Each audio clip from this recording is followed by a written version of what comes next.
communiste, je suis pour le socialisme. Et pour le capitalisme, parce que je suis opportuniste. Il y en a qui contestent, qui revendiquent et qui protestent. Moi je ne fais qu'un seul geste, je retourne ma veste. Je retourne ma veste, toujours du bon côté.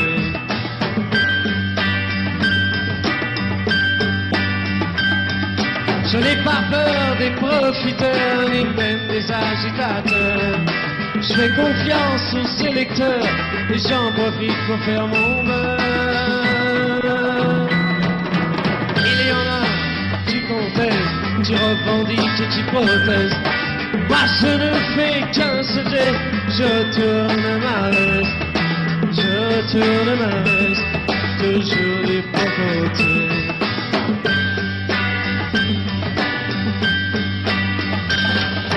Je suis de tous les partis, je suis de toutes les parties. Je suis de toutes les coteries, je suis le roi des convertis. Il y en a qui contestent, qui refont. Et voilà, une fois de plus, nous sommes là devant vous parce que nous avons l'obligation de faire appel à ceux qui font l'actualité pour analyser avec nous sur ces plateaux des 4 vérités parce que vous avez besoin de la vérité. Voilà pourquoi dans cette émission d'aujourd'hui nous avons fait l'effort d'aller vers président Jean-Félix Senga. Il est parmi les concepteurs de la dynamique pour la vérité des urnes. Il est là avec nous, membre influent de la MOUCA. Président Jean-Félix Senga, soyez bien. Merci. Voilà, également, de l'autre côté, je suis avec Honorable Kasonga Munganga. Il est docteur en sciences économiques, député national honoraire, enseignant à l'USC Gombe. Il est là avec nous. Docteur, salut bien. Merci, bonjour Félix. Delphin Kasongo, au moins. Je comprends que vous avez l'amour de Félix. Oui. Voilà, également, à côté de vous, nous avons le doyen Pati Katanga. Il est allié de l'UNC, également un ancien Maïmaï, si je peux le dire ainsi. Il est là avec nous, un analyste politique avéré. Monsieur Pati Katanga, soyez le bienvenu. Merci beaucoup. Je commence directement avec vous parce que vous êtes sans ignorer l'actualité de la semaine vous concerne parce que vous soutenez Vital Kamerhe, vous êtes de l'UNC et allié. Dans cette émission, nous allons décrypter l'actualité, parler procès 100 jours, on va en parler.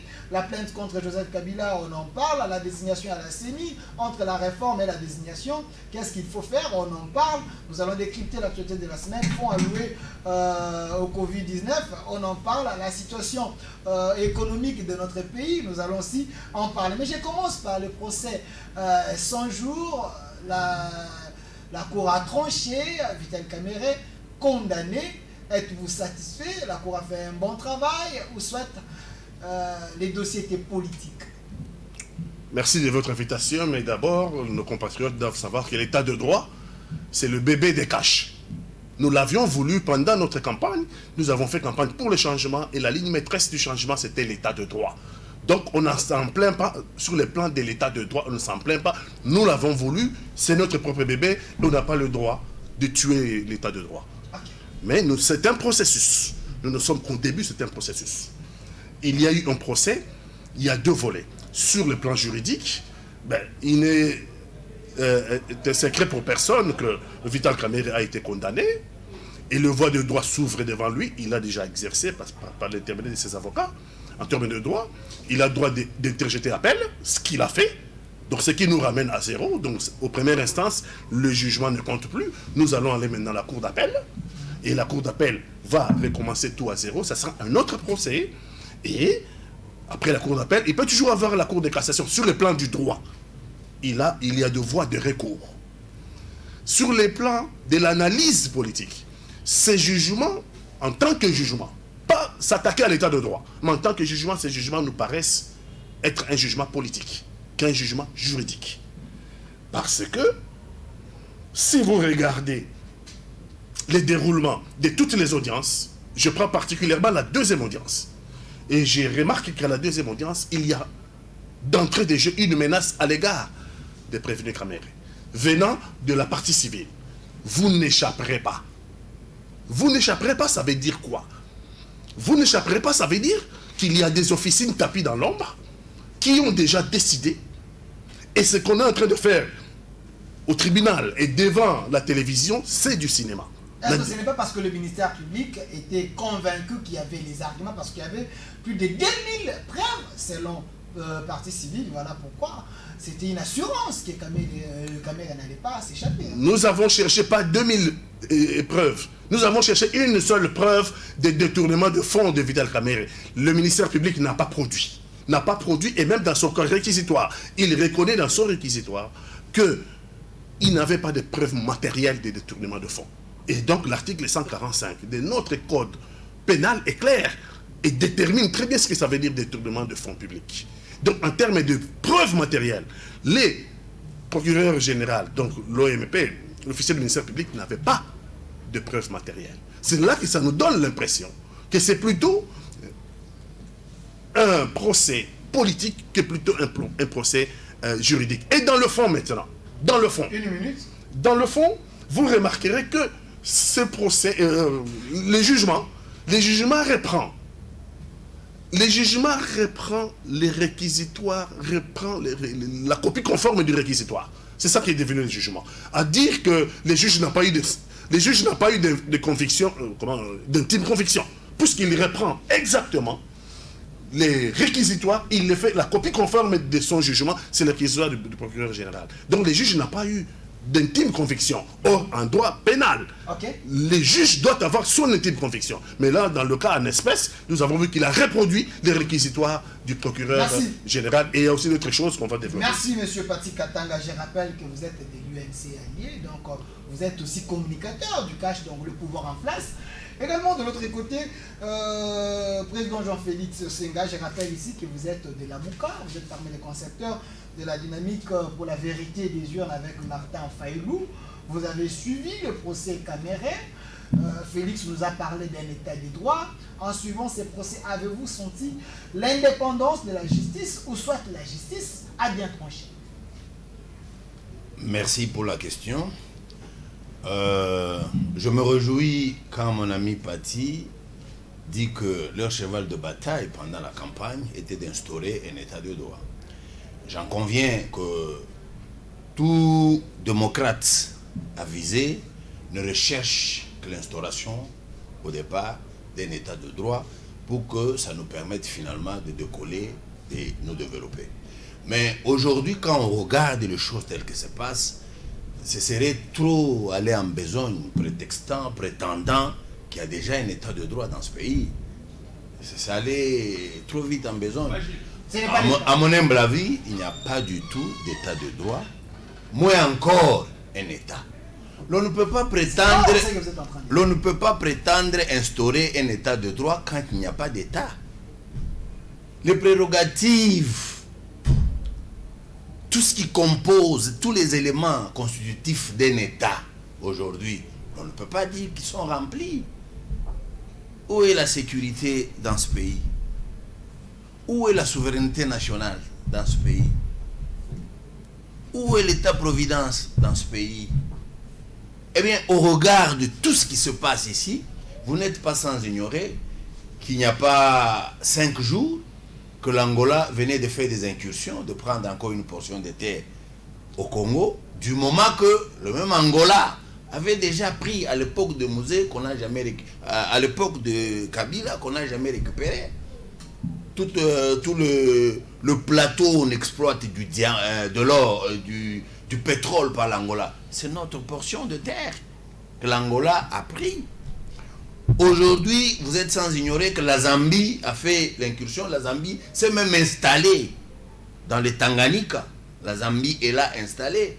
Vous n'ignorez pas que le Sud-Soudan, chaque jour, fait des incursions en Ituri. Ils entrent, ils tuent, ils décapitent. Vous avez même suivi le propos du député provincial de là qui dit: nous avons alerté le pouvoir en place, tout ce qu'ils ont pu faire, c'est de nous envoyer 6 militaires.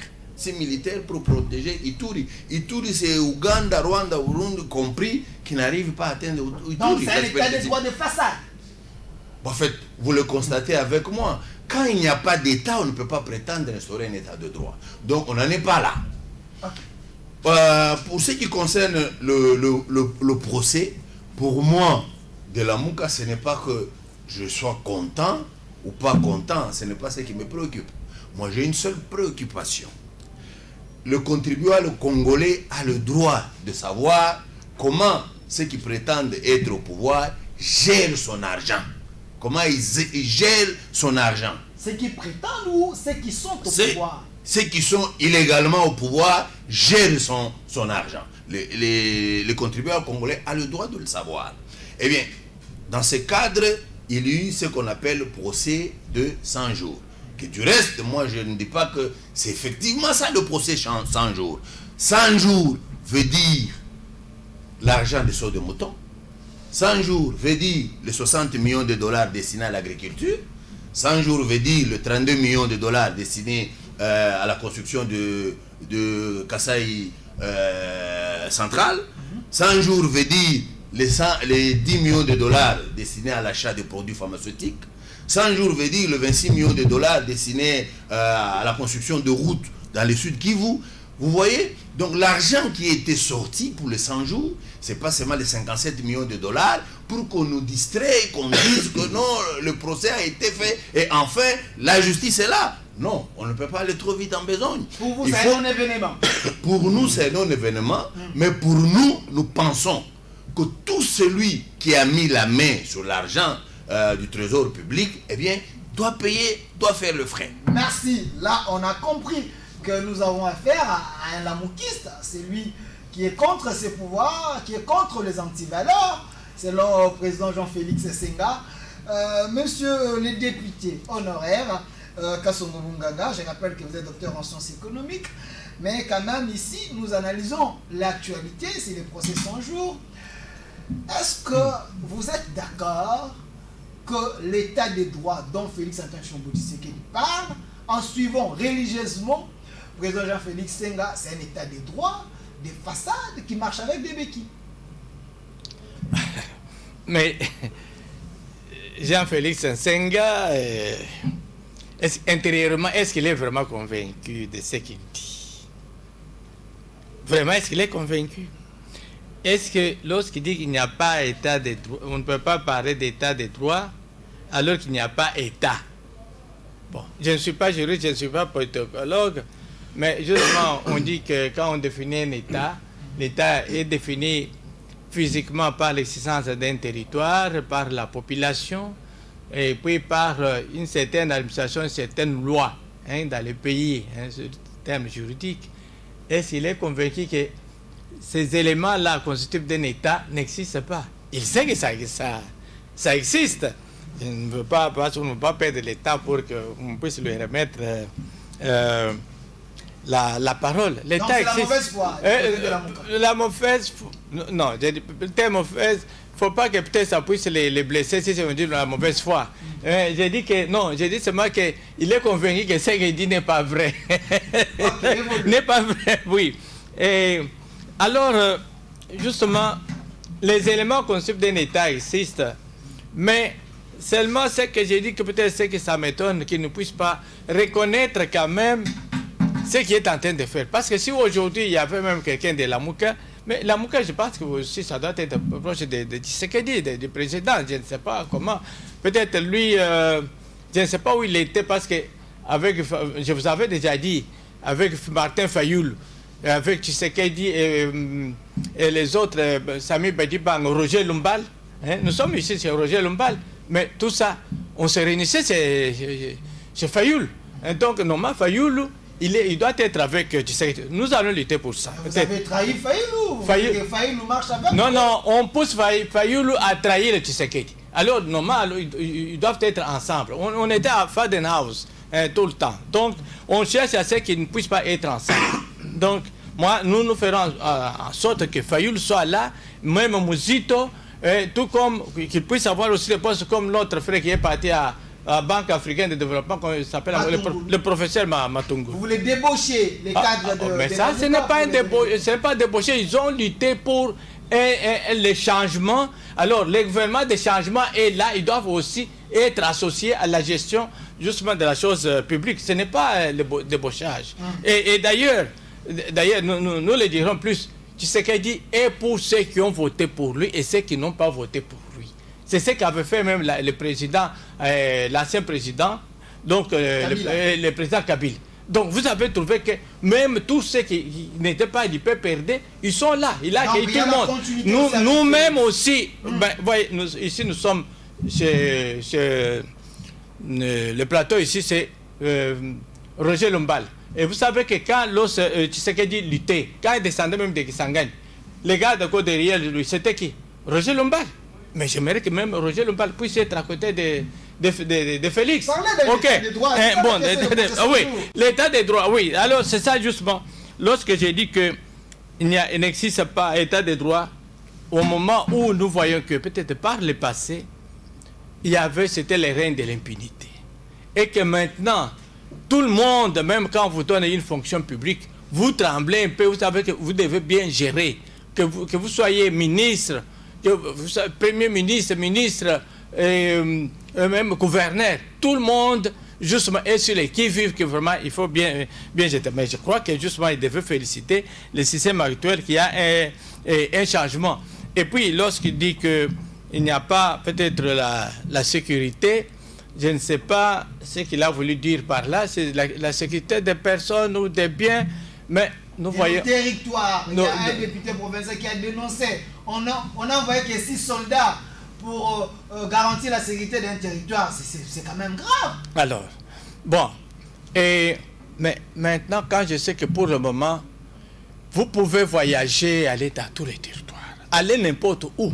Nous ne sommes plus comme par le passé où certains territoires étaient pris par les pays étrangers, mais dire qu'il n'y a pas de sécurité, non. On doit reconnaître qu'il y a une sécurité un peu partout.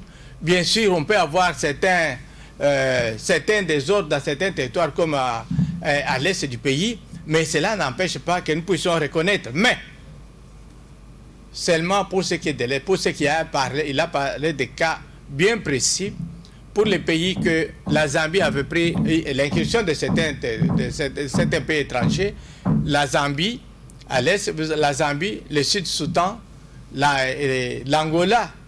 Mais il sera d'accord avec moi que même si quelqu'un de la Mouka était président, dans cette période ici même, nous avons Covid, nous avons la crise financière, devant ces incursions, on devait avoir des options militaires, directement on déclare la guerre, ou bien options diplomatiques, des négociations pacifiques. Je crois que dans une situation comme celle-ci, à moins qu'ils disent que c'est l'option militaire qu'on doit choisir, mon frère Senghor, vous allez le dire, option militaire, vous allez me dire, mais moi je pense que l'option qu'on a prise des négociations politiques, c'est la meilleure option appropriée pour nous pour le moment. Parce que même si mon ami, notre frère compatriote, Martin Fayoul, était arrivé au pouvoir, il n'allait pas tout de suite déclarer la guerre à l'Angola, déclarer la guerre à la Zambie, déclarer la guerre au Rwanda, déclarer la guerre au Sud-Soudan. Mais Moussé l'a dit, il faut déclarer la guerre. Hein. Il faut déclarer la guerre. Alors, Moussé parle, c'est Fayoul. Hein. C'est Fayoul. Mais là, c'est justement pour envoyer les pays vraiment dans le feu avec tous ces pays-là, immédiatement comme ça. Non, donc l'Union fait la force à tous les pays étrangers contre nous et ça ne va pas. Alors, mais maintenant, peut-être sur... Merci, je vais revenir. Mais je n'ai pas dit peut-être sur... Les procès Kamere, 30 secondes. Oui, sur le procès... sur le procès, je peux dire que d'abord pour Kamere, c'est quand même un compatriote, tout le monde regrette ce qui lui est arrivé. Mais maintenant, moi je suis d'abord peut-être économiste, je ne suis pas juriste, mais ce qu'il y a eu, ce que je peux dire pour une appréciation, c'est que lorsque ça avait commencé, on avait eu une bonne appréciation pour le président qui est décédé, donc le juge. Lorsque le ministère public avait dit que donc Nyabirum ne pouvait pas plaider pour Kamere parce qu'il il est à l'OFIDA. Hein, donc, alors, il ne peut pas plaider pour Khmer contre les intérêts de l'État. Il avait dit non, il y a déjà un antécédent. Comment on dit antécédent ou bien il y a une jurisprudence, merci beaucoup, jurisprudence où on avait vu Maître Nkoulou qui avait soutenu dans l'affaire de Khmer. Ça avait donné vraiment une bonne impression. Ça, alors, c'est que l'autre élément que je peux dire, peut-être, c'est notre frère Katanga qui pourra peut-être répondre à ça. Je pouvais dire que pour Khmer, les avocats n'avaient pas commis une erreur. Hein? Donc, ils avaient dit qu'à cause d'exception, ils avaient 2h15 minutes. Nous ne plaidons pas, hein, au moment de plaidoirie. Donc, on ne plaide pas. Alors, à ce moment-là, même Khmer voulait peut-être parler. On lui a dit non, ne parle pas. Donc, vous attendez vos 10 minutes. Mais pendant les 10 minutes, à la fin, j'ai vu qu'alors, en ce moment-là, que les avocats voulaient maintenant faire les plaidoyers, voulaient peut-être plaider. Donc, ce n'était pas peut-être... Alors, en ce moment-là, ils ont demandé des minutes supplémentaires, mais le président a dit que c'était déjà il n'a pas donné. Donc, voilà ce que je pouvais dire. Monsieur Pati Katanga, vous avez écouté ici Monsieur Jean-Félix Senga dire que c'est un non-événement, il n'y a pas un État, vous prenez un État de droit, mais un État de droit illégal que vous êtes en train de jouir dans ça, et voilà, lui il veut que l'argent du contribuable congolais puisse faire ce qu'il faut pour que cet argent soit dans les poches des gens. Votre réaction rapide. Jean-Félix Senga pose de vrais problèmes. Malheureusement, il apporte de fausses solutions. Lorsqu'il dit notre pays est agressé aujourd'hui, ce n'est pas un secret, c'est une vérité. Lorsqu'il dit l'Angola vient encore de prendre une portion de notre terre, c'est vrai. Lorsqu'il dit à Ituri, il y a des problèmes. Même l'Ouganda, même le Sud-Soudan, même la Centrafrique se permet de venir se pavaner chez nous. Si on est patriote, on ne peut pas lui contester cela. Mais seulement il pose un problème qui pose un grand débat dont on n'a pas le temps ici. J'aimerais organiser ce débat. Nous avons un État fragile. Nous avons hérité d'un État fragile. Okay. C'est un héritage que nous avons hérité. D'un État fragile. L'État existe, mais cet État est fragile. Et le problème de la fragilité, c'est qu'à tout moment, on peut vous faire rentrer dans un état de non-État. Parce que vous êtes en fragilité permanente. Donc c'est un risque. Nous avons hérité d'un État fragile, et aujourd'hui, nous n'avons pas encore défini nous-mêmes quelle sera notre politique de défense et sécurité. Parce que pour faire la guerre, il faut avoir une armée, il faut avoir des services de sécurité, il faut avoir des services de renseignement, et aussi, il faut avoir une politique de défense et sécurité et fixer des objectifs. Je pense que le chef de l'État me suit parce que je suis communicateur de cash. Et lorsqu'il y a un problème, il est important pour nous de lui dire la vérité. Que le Congo, notre pays, est en train de traverser une zone de grande turbulence sur le plan sécuritaire. Et je pense que il doit fixer des objectifs. Il doit dire à la nation que la souveraineté du Congo, son indépendance et son intégrité territoriale ne sont pas négociables, ni aujourd'hui, ni demain, ni à jamais. Il doit dire cela à la nation, et en fonction de cela, c'est-à-dire de notre souveraineté, de notre indépendance nationale, de notre intégrité territoriale, maintenant, en fonction de cet objectif, mettre une politique de défense et de sécurité en place pour que nous ne soyons pas chaque fois un pays qui pleure, qui cherche seulement sur le plan diplomatique, alors qu'on nous agresse, alors que nos territoires sont pris. Nous devons avoir une armée dissuasive, donc, capable d'intervenir. Vous n'êtes pas dans la logique avec l'honorable Kassonga Mwanga qui dit pour lui qu'il fallait choisir la diplomatie au lieu d'aller de déclarer une guerre avec le pays limitrophe. Moi, je ne dis pas de déclarer la guerre, mais je dis que nous devons avoir des objectifs. Nous devons d'abord déclarer tout haut que notre indépendance, notre souveraineté nationale, notre intégrité territoriale ne sont pas négociables, ni aujourd'hui ni demain. Si on touche à C, il faut faire la guerre. Là, il faut donner... Moi, je ne sais pas comment... Là, il faut donner à Mouzitou raison. Je ne donne pas à Mouzitou raison. Alors, parce que Mouzitou ne dit pas ce que j'ai dit. Moi, j'ai dit qu'avant de faire la guerre, vous devez vous devez avoir une politique de défense et sécurité. Avec une politique de défense et sécurité, des objectifs à atteindre. Quels sont ces objectifs? Dire que l'indépendance du Congo, son intégrité territoriale et sa souveraineté nationale ne sont pas négociables. Merci. Ni aujourd'hui, ni demain, ni à jamais. Merci, monsieur en fonction Pati. de ces objectifs, mettre en place une armée avec des services de sécurité capables d'assurer ces objectifs-là. Capable de défendre ces objectifs-là. Aujourd'hui, malheureusement, je constate que nous n'avons pas encore mis une politique de défense et sécurité en place. Nous avons hérité d'une situation difficile. Merci, M. Pati Katanga. Et nous sommes un État fragile. Merci, M. Pati Katanga. Mais M. Jean-Félix Senga, je pense que vous êtes l'homme le plus erré sur ces plateaux. Lorsque vous entendez dans la bouche d'un communicateur du cash et allié de l'UNC qui dit qu'il n'y a pas encore une politique pour la défense de ces pays, alors, au sommet de l'État, il y a un amateurisme. Ils sont encore en train de se chercher. Vous, les Lamouk à leur place, qu'allez-vous faire? C'est simple.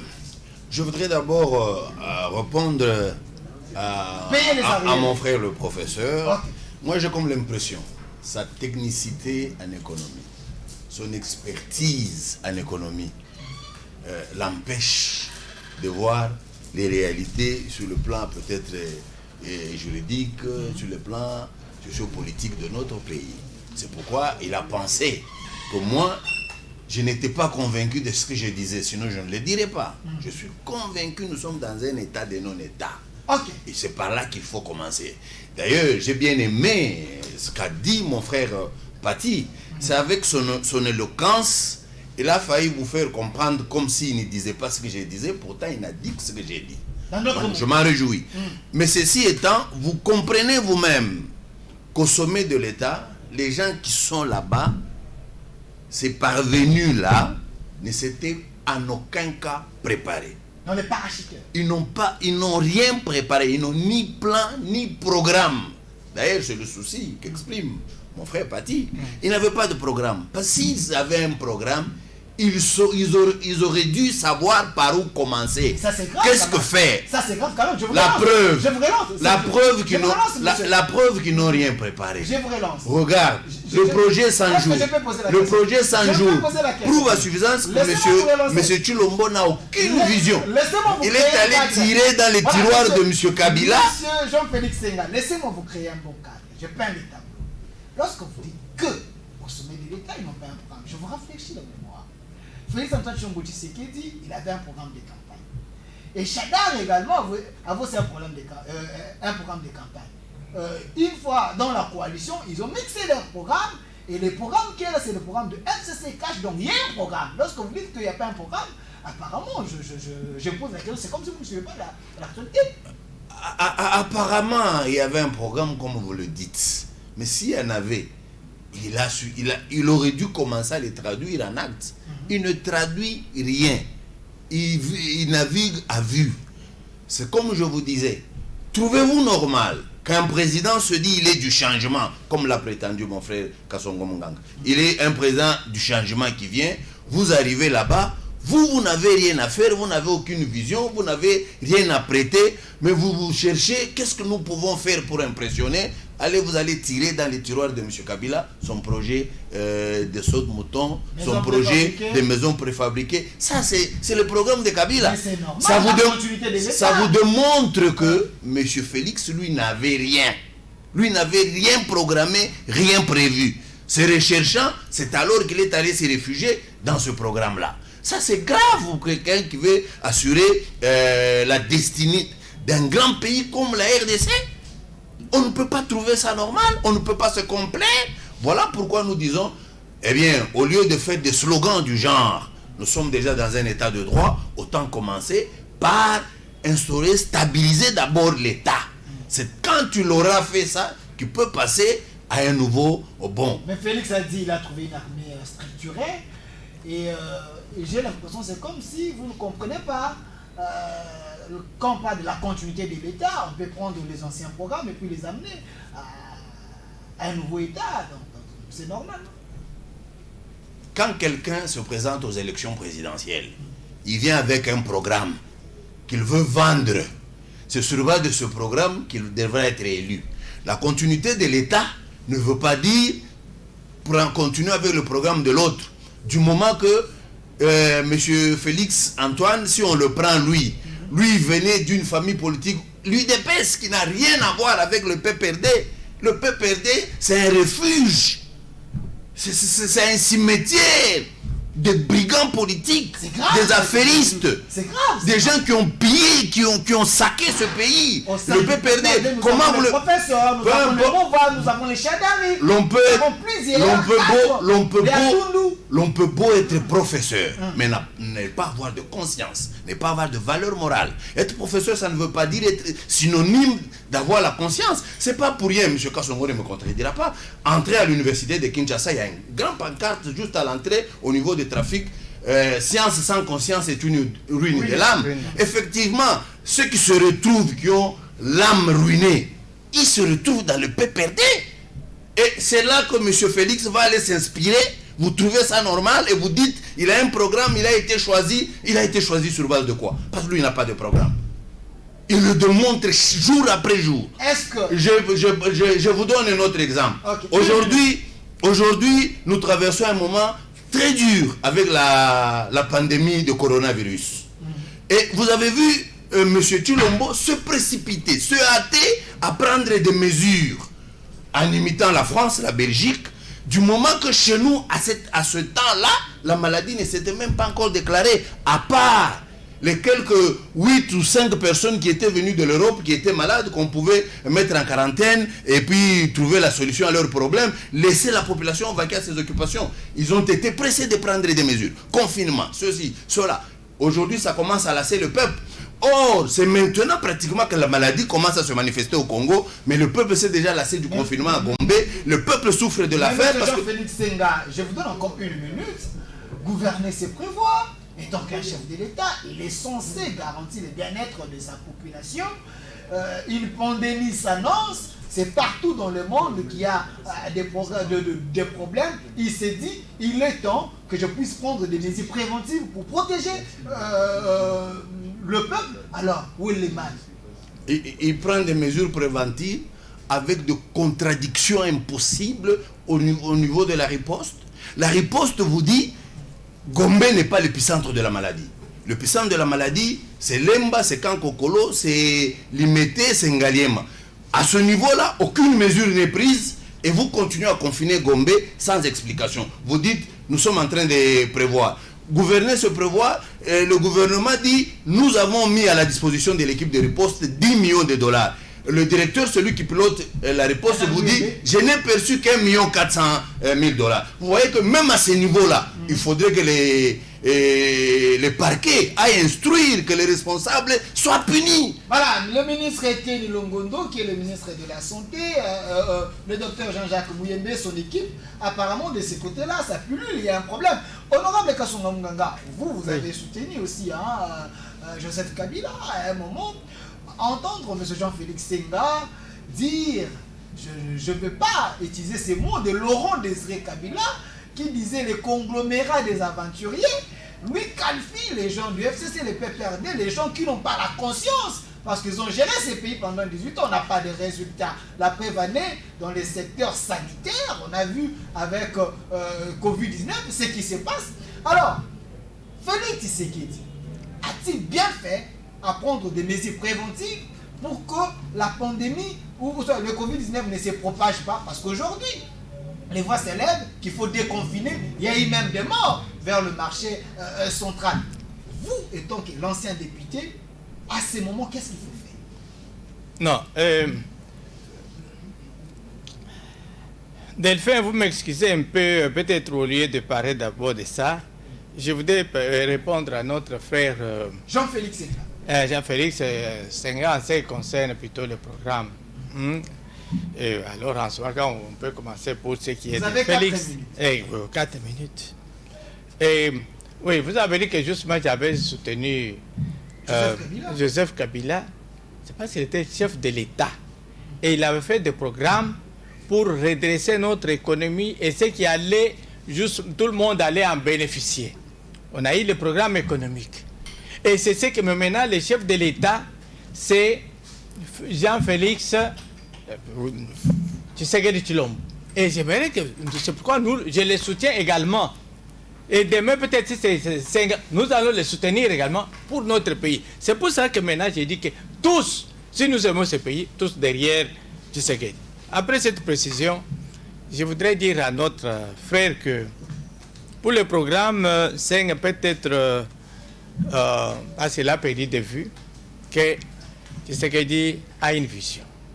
Parce que pour le programme, ce n'est pas seulement de littérature que nous allons chercher. Non. Quand il a été en Allemagne, il a pu dire que je voudrais ma vision. Mon objectif, c'est que la RDC devienne l'Allemagne d'Afrique, bien la Chine d'Afrique. C'est-à-dire, l'Allemagne, c'était le moteur de la croissance de l'Europe, tout comme la Chine impulse la croissance dans le monde. Qu'est-ce qu'il voulait dire par là? Que justement en Afrique, que la croissance part du Congo. Nous sommes le moteur, nous sommes au centre de l'Afrique, mais justement nous devons être le moteur de ce développement. Et pour cela, il a cherché à prendre des mesures avec le Premier ministre Ilunga Kamba. Il a dit que pour impulser les autres, il faut avoir une croissance forte. C'est ainsi qu'ils ont fait un budget jusque-là qui était de près de 5 milliards. Ils ont estimé un budget de plus ou moins 10 milliards. Et on devait avoir également une pression fiscale de près de 20%. Et pour le financement interne. Et renouer avec les institutions de Bretton Woods et de bonnes relations avec les autres pays pour ce qui est du financement externe. Pas tous les pays qui se sont développés rapidement, ils devaient composer avec le monde.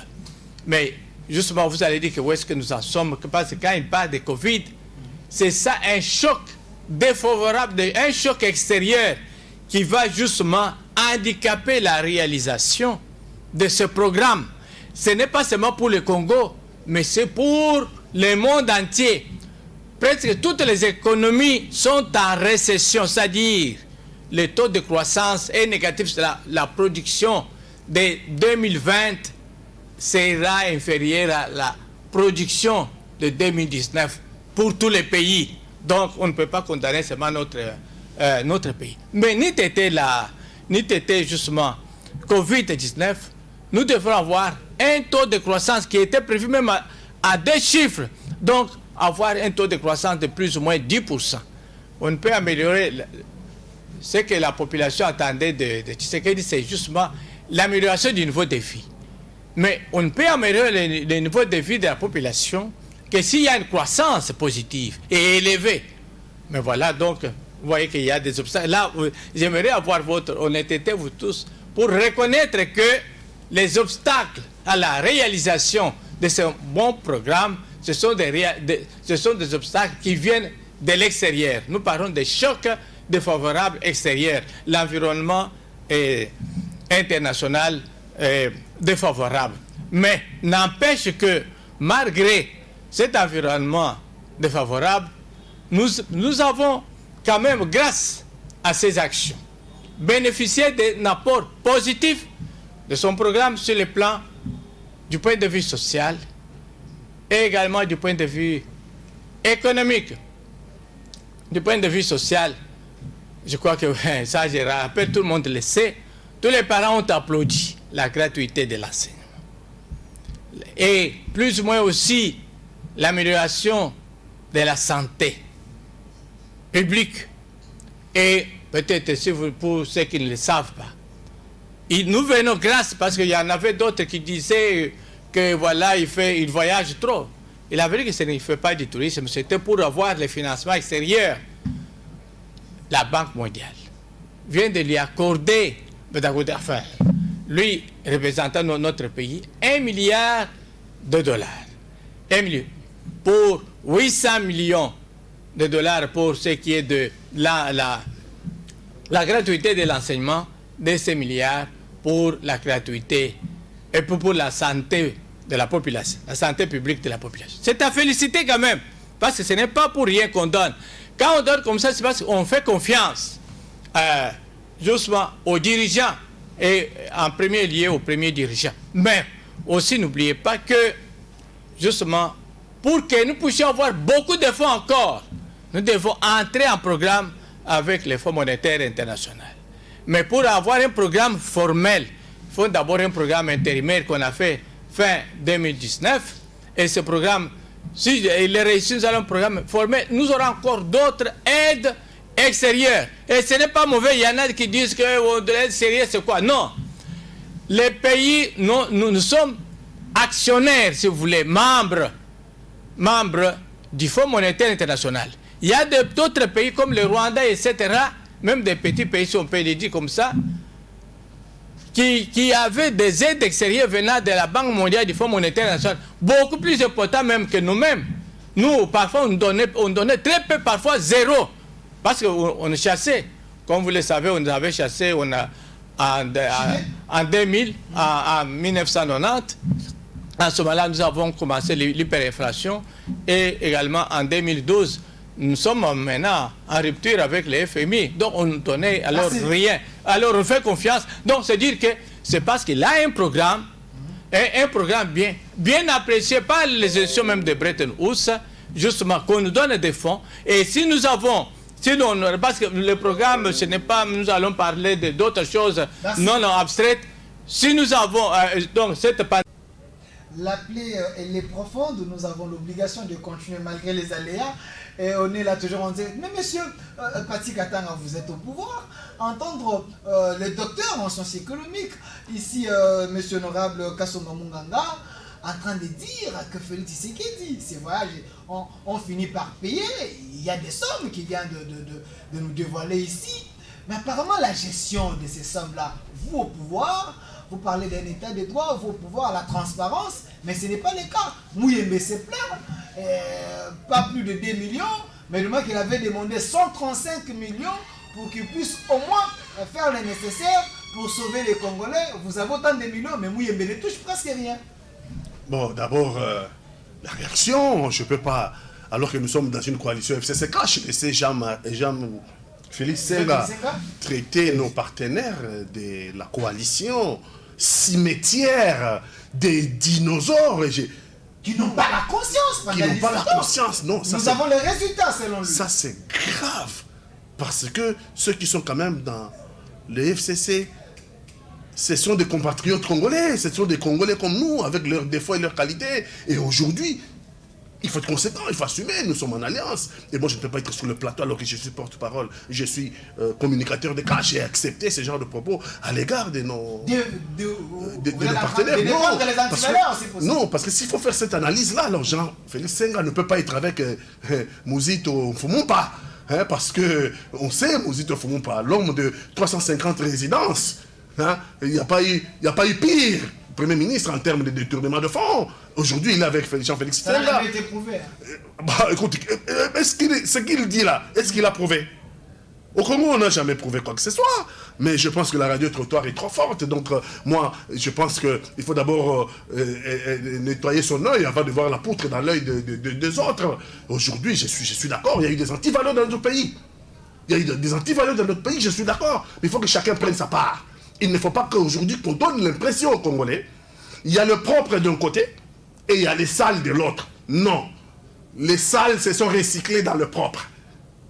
Et c'est devenu, et c'est notre pays, c'est devenu un autre élan. Félix Antoine Tshisekedi est arrivé, nous avons gagné les élections, il avait un programme, mais malheureusement, nous n'avons pas eu la majorité à l'Assemblée nationale. Et conséquence, deux solutions, soit on se fait la guerre, ce n'est pas mon choix, soit on décide dans l'intérêt supérieur de la nation de mettre nos forces ensemble, c'est ce qui est fait aujourd'hui, FCC Cash, et de pouvoir diriger le Congo de façon à ce que le Congo aille de l'avant. Donc vous n'avez pas la télécommande pour diriger ces pays, si je comprends ce que vous êtes en train de dire. Ça veut dire quoi? Nous n'avons pas la télécommande, nous avons un président de la République, nous avons un gouvernement, nous avons un premier ministre, nous avons une majorité très large à l'Assemblée nationale. Les fonds alloués au Covid-19, Mouyembe se plaint, et les cas continuent toujours à augmenter. Alors, vous présentez la mort aux Congolais sur l'assiette? Covid-19, c'est une surprise pour le monde entier. Le monde entier sera en récession. On parle du Covid comme s'il s'agit de Congo seul. Non, la récession, elle sera mondiale. Et le Congo a pris ce choc-là qui est un choc exogène. Le Congo avait un autre calcul, un autre programme, mais il y a eu un choc inattendu qui est le Covid-19. Bon, maintenant, si Mouyembe dit qu'il n'a reçu que bon, moi, je sais que nous sommes déjà au-delà de 10 millions pour la lutte contre le Covid. Pas plus de 2 millions. Moins de 2 millions. Il n'y a pas que Mouyembe en tant que technicien de lutte contre le Covid. Il y a aussi tout ce qui est autour. Son équipe. Il y a aussi l'équipe. Il y a aussi les équipes provinciales. Moi, je ne sais pas comment se fait la clé de répartition. Ce que doit avoir la cellule technique de Mouyembe et les autres cellules en province. Ça, je n'ai pas la clé de répartition. Mais je sais que c'est un coup dur pour l'économie congolaise. Parce que déjà, nous étions une économie fragile. Et on vient encore de recevoir un coup inattendu. Un coup exogène qui ne dépend pas de nous, mais nous sommes obligés de subir les coups. Et il faut revoir maintenant notre calcul à la baisse, parce que le monde entier sera en récession. C'est la Chine qui est l'usine du monde. Nos matières premières, en principe, ils vont en Chine. La Chine est à l'arrêt. Et si la Chine est à l'arrêt, vos minéraux ne valent plus rien. Je pense qu'au sommet de l'État, vous n'avez pas vos idées à vous. Vous êtes là que pour copier ailleurs. Vous avez vu la gestion des Covid-19. Vous confinez les gens. Vous faites des choses. Aujourd'hui, il y a les gens qui meurent parce qu'ils veulent le déconfinement. Quelle politique que vous avez pour le déconfinement après Covid? Ce qu'on doit dire aux Congolais, il y a un pays qui a refusé de confiner. C'est le Brésil. Le Brésil est aujourd'hui en train de battre les records. En termes... Non, le Bénin. Le Brésil, je dis. Le Brésil. Le président brésilien. Le Bénin, c'est rien du tout. Le Bénin, il n'y a rien là-bas. Le Brésil est en train de dépasser les États-Unis aujourd'hui. En termes de malades et en termes de décès. Donc, il faut savoir ce qu'on veut. Nous ne sommes pas seuls dans le monde. Nous regardons et nous copions ce qui est bien chez les autres. La Chine a confiné. La Chine est sortie de la maladie. En commençant par Yuan. Oui, on n'a pas confiné Yuan. On est en train de confiner d'autres régions où les maladies surgissent en Chine. Mais notre exemple est venu de Yuan. Yuan a confiné. Les résultats, c'était, on avait vaincu la maladie à Yuan. Qu'est-ce qu'on fait le Congo? Il faut regarder, copier n'est pas mauvais. Si vous copiez ce qui est bien, d'ailleurs c'est recommandé. C'est ce qui est mauvais, c'est copier ce qui est mauvais. Nous avons copié ce qui était Yuan, et voilà, aujourd'hui, nous sommes en train de stabiliser. Nous sommes en train d'atteindre le pic, c'est vrai, mais après le pic, la maladie va se stabiliser. Merci. Et nous allons déconfiner. Merci. Monsieur Jean-Félix Senga, il ne faut pas avoir une mauvaise foi. Nous sommes tous des Congolais, et ceux qui sont dans l'opposition et ceux qui sont au pouvoir, nous devons penser pour que ceux qui gèrent puissent au moins prendre des bonnes décisions pour que la population se retrouve. Mais parlons aussi de l'histoire de la CENI, entre réforme et la désignation. Aujourd'hui, il y a un tohu-bohu pour la désignation d'un candidat qui va remplacer Corneille Nangaa, parce que c'est dans la marmite, il n'y a pas la bonne nourriture, il ne faut pas s'y attendre sur l'assiette que vous aurez de la nourriture bien. Alors, qu'est-ce que vous pensez de Rossard? Monsieur le journaliste, franchement, il y a de la matière, mais vous passez maintenant à un autre chapitre pourtant. Vous pouvez il fallait répondre. Quand quelqu'un dit copier, ce n'est pas mauvais. Je suis d'accord, copier, ce n'est pas mauvais, pourvu qu'on ne copie pas bêtement. Mais c'est ce qui a été fait, malheureusement. On a copié bêtement, c'est-à-dire que ce n'était pas le temps de confiner. Moi, je n'ai pas dit un seul instant que confiner, c'est mauvais. Il faut confiner au moment où il faut le faire. Malheureusement, les éléments, les ingrédients n'étaient pas encore réunis. Ils ont passé à la vitesse supérieure parce qu'il fallait copier. Quand le professeur dit que Covid, c'est une crise exogène qui vient, ça concerne le monde entier, tout ça, c'est un prétexte que nos amis maintenant sur lequel ils vont s'appuyer. Il a demandé que je sois de bonne foi. Ils vont trouver un prétexte. Oh non, Covid est là. C'est bien beau, mais avant Covid, vous aviez quelle idée? Avant Covid, vous aviez tissé savamment quel programme? Dire que non, il a dit à l'Allemagne que nous voulons que le Congo devienne comme l'Allemagne. Ça, c'est un chapelet d'intention. C'est un chapelet d'intention. Quand on est en Chine, on dit nous voulons être comme la Chine. Quand on est en Russie, nous voulons être comme la Russie. Finalement, on veut être quoi? C'est un programme pareil que le professeur peut accueillir. Pensez mieux pour non, il n'y a pas. Ça, ce sont des chapelets d'intention. Le programme en soi, il n'y en a pas. On veut parler de l'enseignement. Nous tous, nous avons dit, quel est ce parent congolais qui peut être contre que l'enseignement soit gratuit? Il n'y en a pas. Tout le monde voudrait. Mais pourvu que cet enseignement soit de qualité. Ça, c'est un. De deux. C'est ce que Sambo avait dit. De deux. Est-ce qu'on a suffisamment réfléchi, on a suffisamment compris que tous les moyens étaient réunis pour qu'on passe finalement à la gratuité de l'enseignement? Il ne suffit pas de le faire pour le faire. Ça, c'est la politique populiste. Et ce n'est pas avec une telle politique qu'on peut construire ce pays.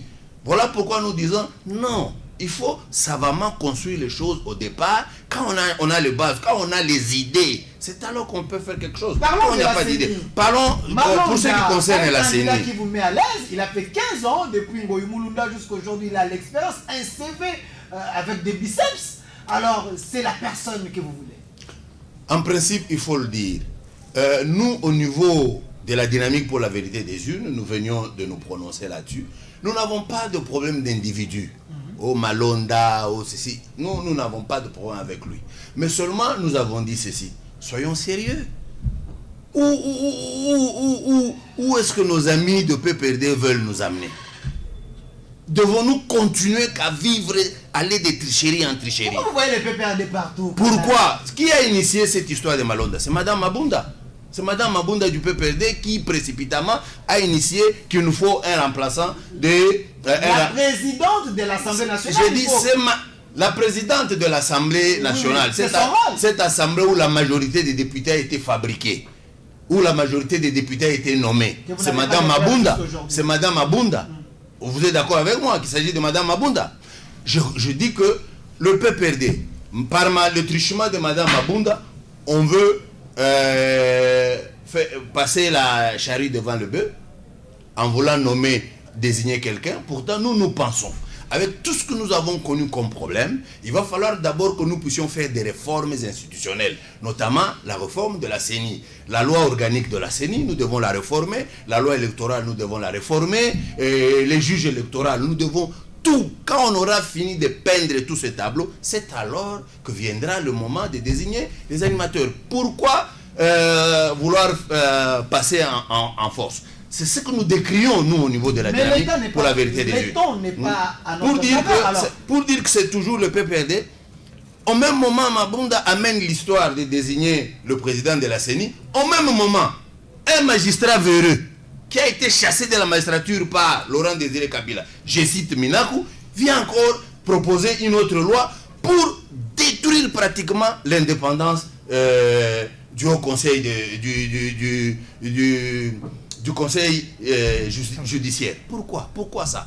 Tout simplement parce qu'ils savent qu'ils traînent les cadavres dans leur tiroir. Alors, pour se protéger, il va falloir qu'on puisse museler les magistrats. C'est ainsi qu'ils veulent proposer une telle loi pour se couvrir, comme ils ont tissé une loi unique protégeant M. Kabila. Merci. Et ils veulent se protéger. Nous disons non, ça ne passera pas. Merci. Je pense que ce n'est pas les mauvaises intentions. Vous analysez pour que le peuple et les Congo gagnent. Voilà. Monsieur le docteur, député honoraire, Kasongo Munganga, Malonda, un candidat élu avec 6 voix par les confessions religieuses, sauf catholiques, les SNCO et les SCC.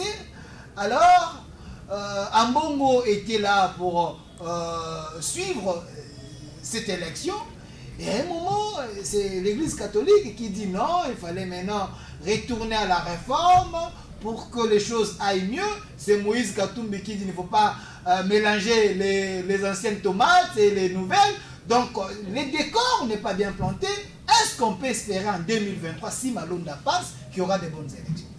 Bon, là, je réponds brièvement et puis je vais répondre à certaines questions de mon ami Senga. Et mais soyez avec nous, s'il vous plaît, mes bidoyens. Brièvement, pour ce qui est des élections, vous savez que pour notre population, elle est essentiellement chrétienne, catholique et chrétienne protestante. Et nous devons justement avoir un certain consensus. Nous ne pouvons pas vraiment dire qu'il y a une majorité de 6 sur 8 pour les autres églises. mais numériquement, peut-être la population est inférieure à la population des protestants et des catholiques. Non, on doit tenir compte quand même des catholiques et des protestants, parce que vous savez que l'Église catholique est parmi ceux qui avaient lutté vraiment pour les changements de notre pays. Il faut respecter les règles, honorable Kassongo, il faut respecter les règles.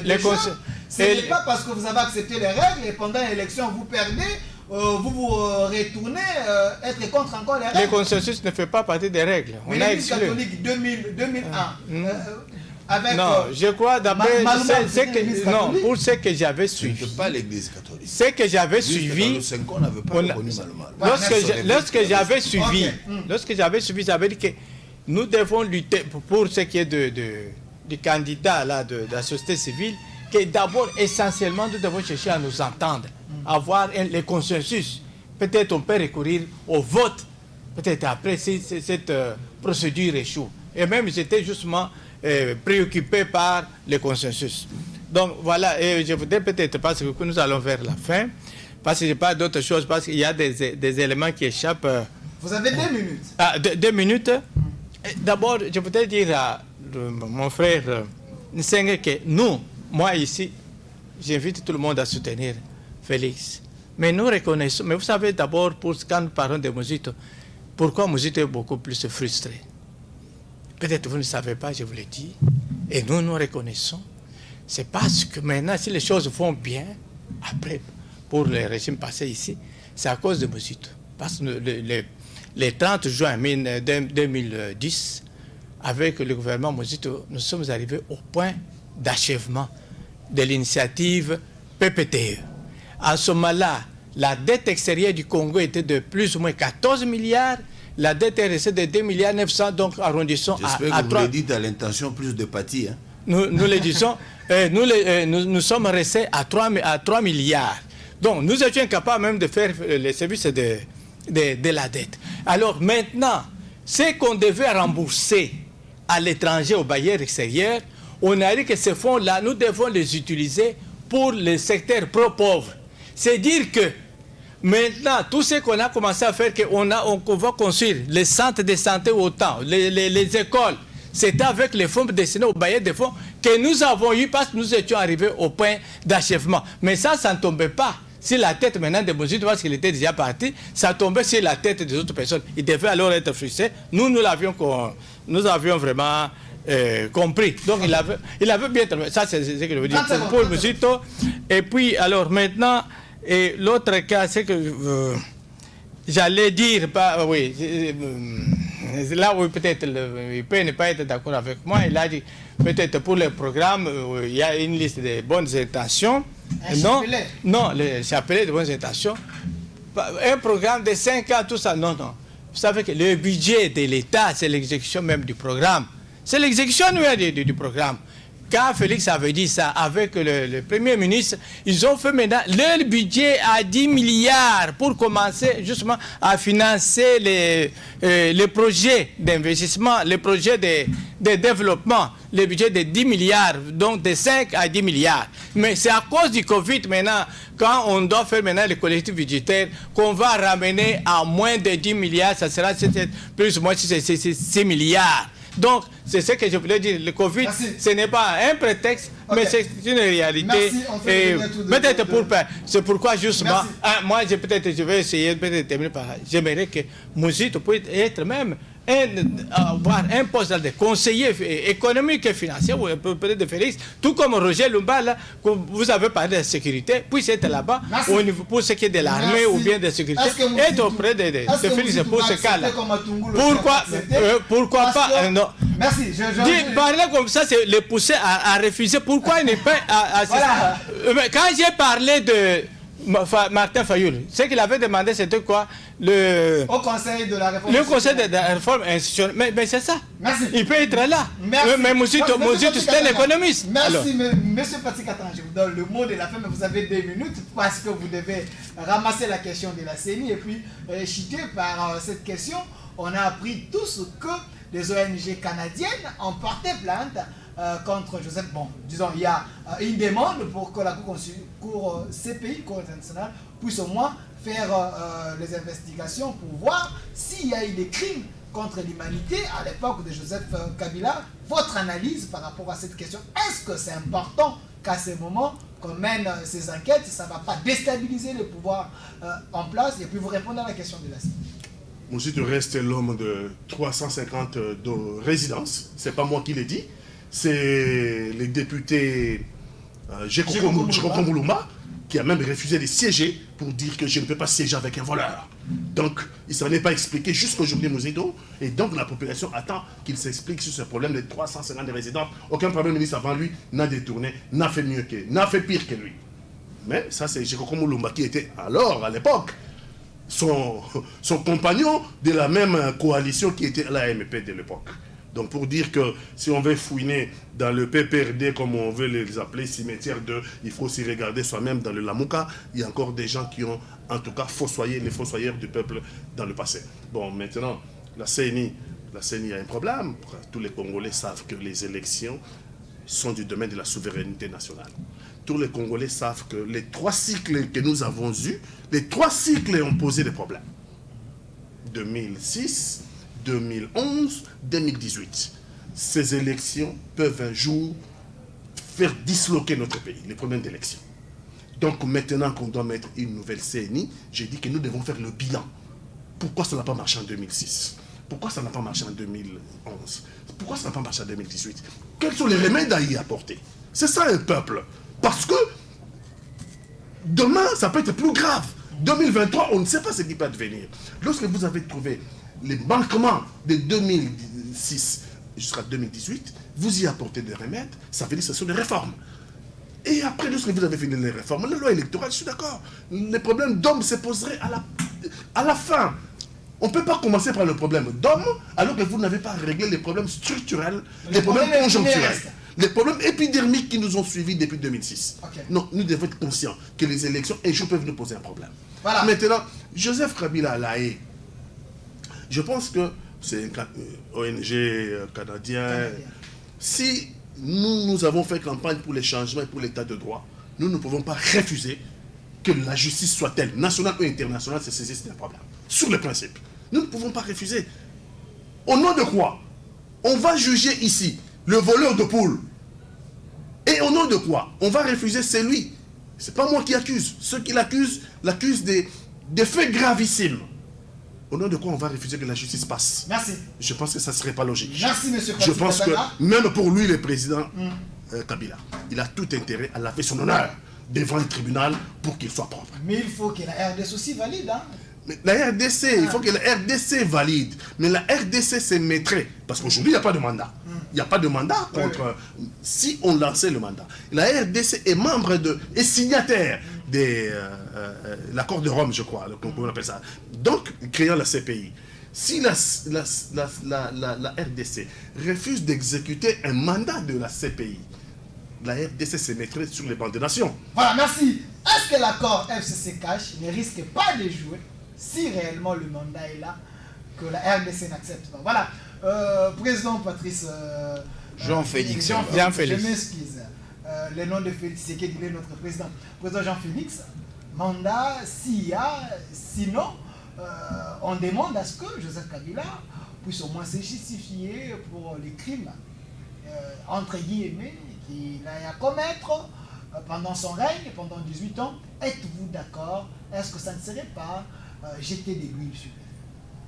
Pendant le règne de M. Kabila, il était un homme invulnérable, intouchable. Il était presque pour ses lieutenants Dieu, Kabila. Il était Dieu.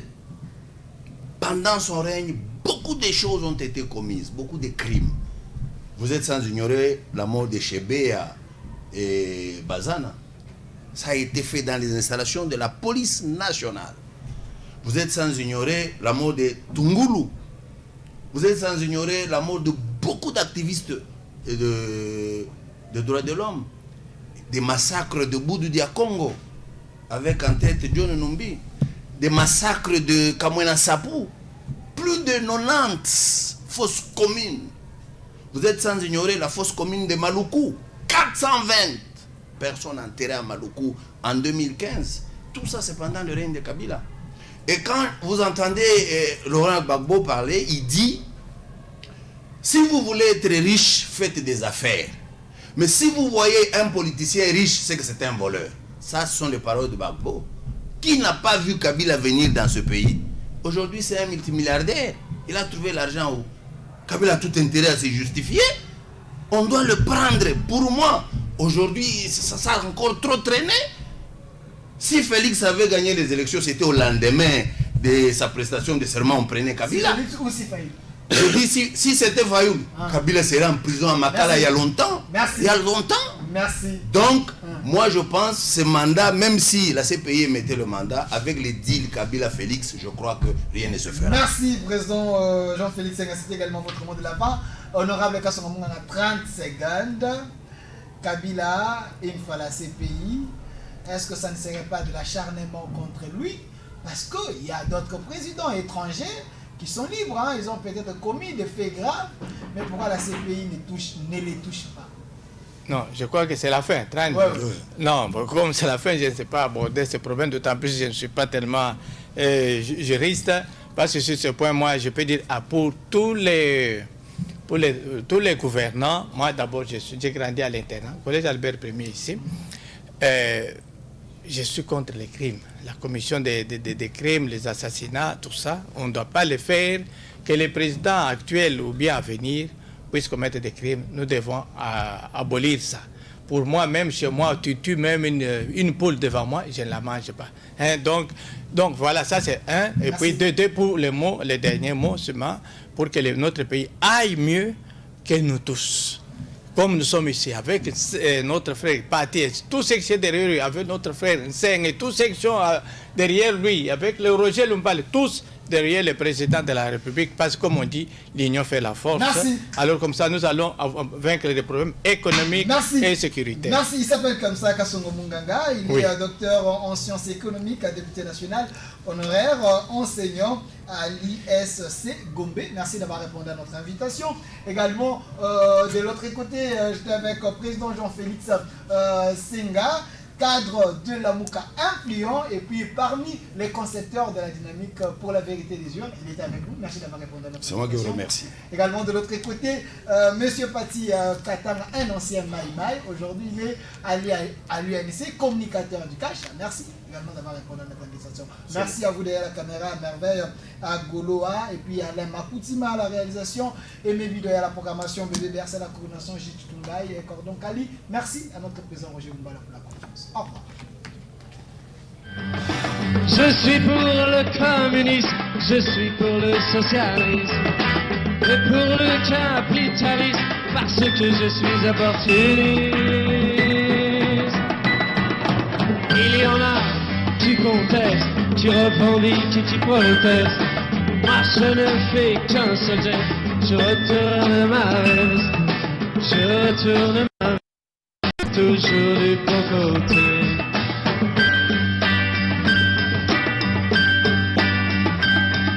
Je n'ai pas peur des profiteurs, ni même des agitateurs. Je fais confiance aux électeurs, et j'en profite pour faire mon beurre. Il y en a qui contestent, qui revendiquent et qui protestent. Moi je ne fais qu'un seul geste, je tourne ma veste, toujours du bon côté.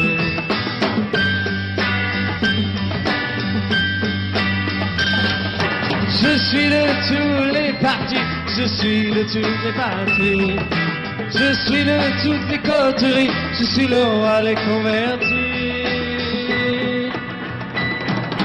Il y en a qui contestent.